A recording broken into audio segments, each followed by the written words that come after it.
नमस्कार विद्यार्थी मित्रांनो, आपण उत्तम लक्षण ही संत रामदासांची कविता अभ्यासली. आता आपण या कवितेवरील स्वाध्याय सोडवूया. कृती क्रमांक 1, चौकट पूर्ण करा. 1. संत रामदासांनी सांगितलेली उत्तम गुणांची लक्षणे ग्रहण केल्यास अंगी बांधला जाईल. उत्तर आहे सर्वज्ञपणा. 2. संत रामदास सावधान होण्यास सांगतात ते. उत्तर श्रोते. 3. संत रामदास श्रोत्यांना हे गुण सांगतात. उत्तर उत्तम गुण. 4. अंगी बाणावी अशी. उत्तर आहे सर्वज्ञपणाची खूण. 5. प्रस्तुत ओव्या या ग्रंथामधून घेतल्या आहेत. उत्तर आहे श्री दासबोध. कृती क्रमांक 2, खालील व्यक्तींशी कसे वागावे असे संत रामदास म्हणतात. 1. तोंडाळ. उत्तर आहे तोंडाळाशी भांडू नये. 2. वाचाळ. उत्तर वाचाळाशी वाद घालू नये. 3. संत. उत्तर अंतर्यामी संतांची संगत सोडू नये किंवा संत संग खंडू नये. कृती क्रमांक 3, खालील गोष्टींबाबत कोणती दक्षता घ्यावी ते लिहा. 1. आळस. उत्तर आळसात सुख मानू नये. 2. परपीडा. उत्तर आहे परपीडा करू नये किंवा इतरांना पीडा म्हणजेच त्रास देऊ नये. 3. सत्यमार्ग. उत्तर आहे सत्यमार्ग कधीही सोडू नये. 4. उपकार.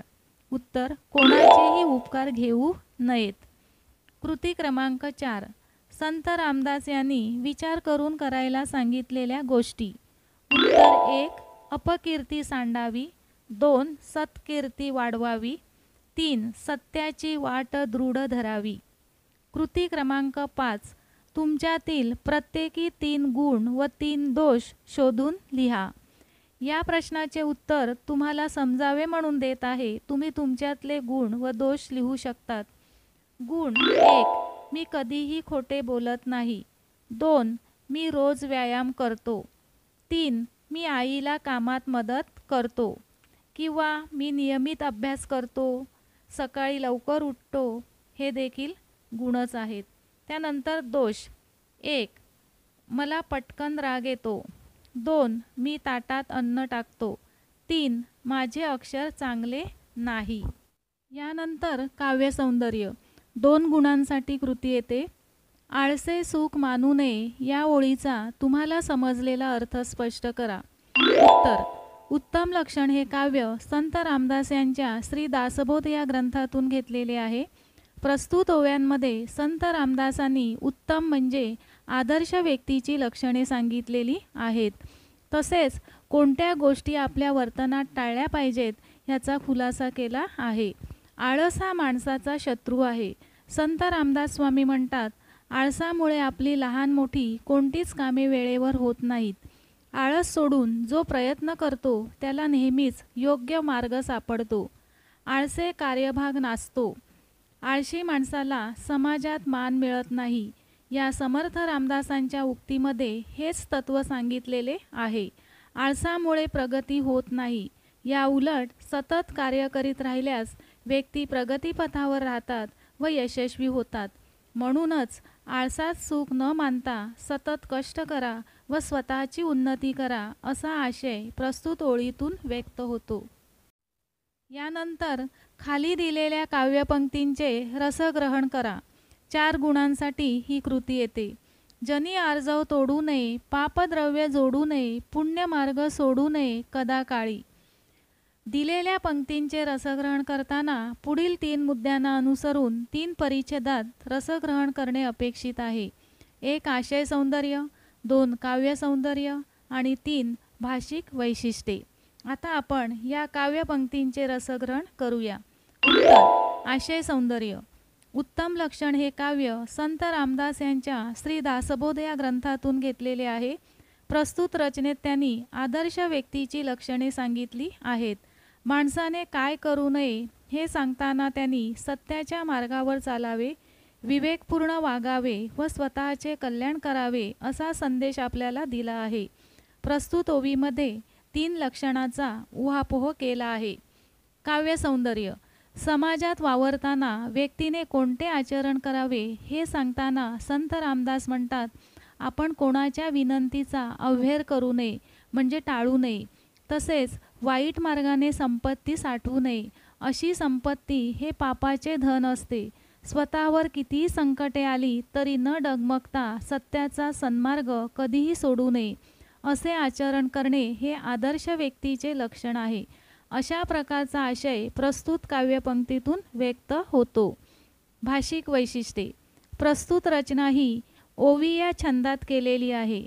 हे संत काव्य आहे. ही 3.5 चरणांची ओवी आहे.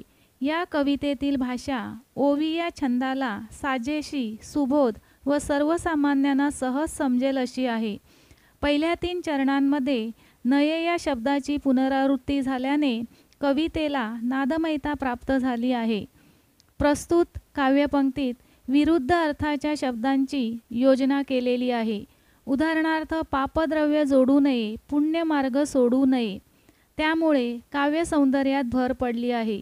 तसेच जनी, आर्जव, जोडू या शब्दातील जच्या पुनरावृत्तीने अनुप्रास हा अलंकार साधला गेला आहे. अशा प्रकारे विद्यार्थी मित्रांनो, हा जो स्वाध्याय आहे तो तुम्ही वहीत लिहून घ्यायचा आहे. विद्यार्थी मित्रांनो, पद्य विभाग एकूण 16 गुणांसाठी आहे. तेव्हा या पद्य विभागातील प्रश्नांचे स्वरूप समजून घ्या.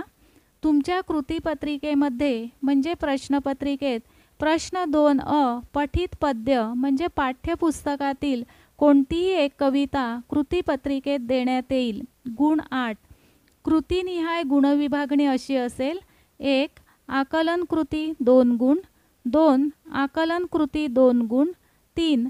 कवितेतील दिलेल्या कोणत्याही 2 ओळींचा सरळ अर्थ सांगा 2 गुण, 4. काव्य सौंदर्यावर आधारित कृती: 1. विचार सौंदर्य, 2. भाव सौंदर्य, 3. अर्थ सौंदर्य.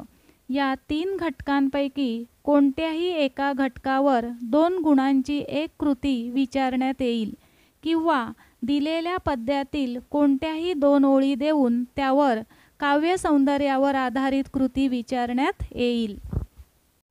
प्रश्न 2 कवितेवर दिलेल्या मुद्द्यांच्या आधारे कृती. गुण 4.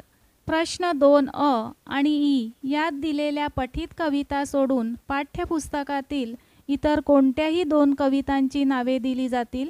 त्यापैकी कोणत्याही एका कवितेवर पुढील मुद्द्यांपैकी दिलेल्या मुद्द्यांच्या आधारे कृती करणे अपेक्षित आहे. 1. प्रस्तुत कवितेचे कवी कवयित्री. 2. प्रस्तुत कवितेचा विषय. या दोन्ही कृती 1-1 गुणांसाठी असतील. 3. प्रस्तुत कवितेतील शब्दांचे अर्थ कोणतेही 2 शब्द. 4. प्रस्तुत कवितेतून मिळणारा संदेश. 5. प्रस्तुत कवितेची भाषिक वैशिष्ट्ये. 6. प्रस्तुत कवितेतून व्यक्त होणारा विचार. 7. कवितेतील दिलेल्या ओळींचा सरळ अर्थ. 8. प्रस्तुत कविता आवडण्याची वा न आवडण्याची कारणे. प्रत्येकी 2-2 गुणांसाठी या कृती असतील. वरील 8 कृतींपैकी कृतीपत्रिकेत 1-1 गुणांच्या 2 कृती आणि 2 गुणांची कोणतीही एक कृती विचारली जाईल. म्हणजे 3 ते 8 मधून कोणतीही एक कृती 2 गुणांसाठी विचारली जाईल.